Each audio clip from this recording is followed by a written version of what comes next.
So again, we're talking about Guru Nanak as a teacher who wasn't just letting us know what we need to know, but how we ourselves could experience what he experienced and see what he saw.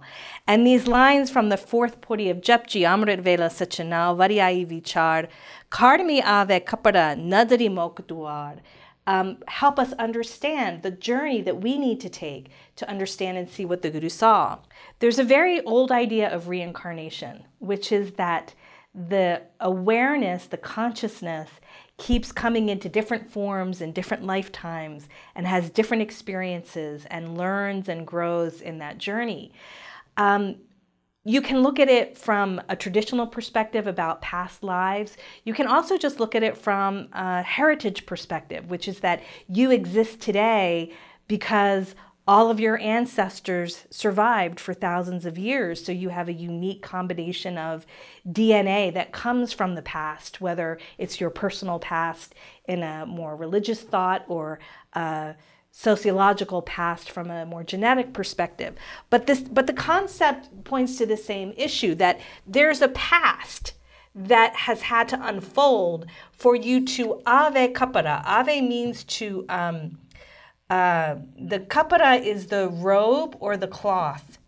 In Gurbani, Guru Nanak refers to the body as a robe or cloth. In other words, it's not the real identity. It's just something that the inner being, the light, is dressed in for a while before we drop it.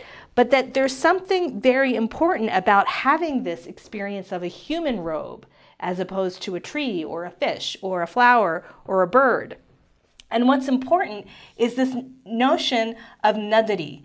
And nadara gets translated as divine glance, but what it means is when you can actually perceive the divine light, that it's within you as a human being to mature your senses to the point where you're not thinking about God as a concept, but you're perceiving God within yourself and within others. And this is the blessing of nadari that comes through specifically the human senses. Mok is liberation, right? So this is the liberating vision. The thing that gets us out of the deception and the illusion and the falsehood is to see the divine in all, in ourselves and everything. And duar is the doorway, okay?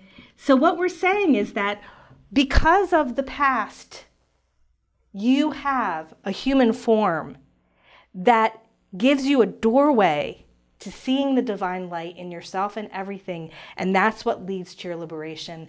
And this is the path that Guru Nanak is giving us to walk. And the time to walk it is during the Amrit Vela, during the early morning, before the sun rises. We meditate and wrestle with our true identity, which is a divine one.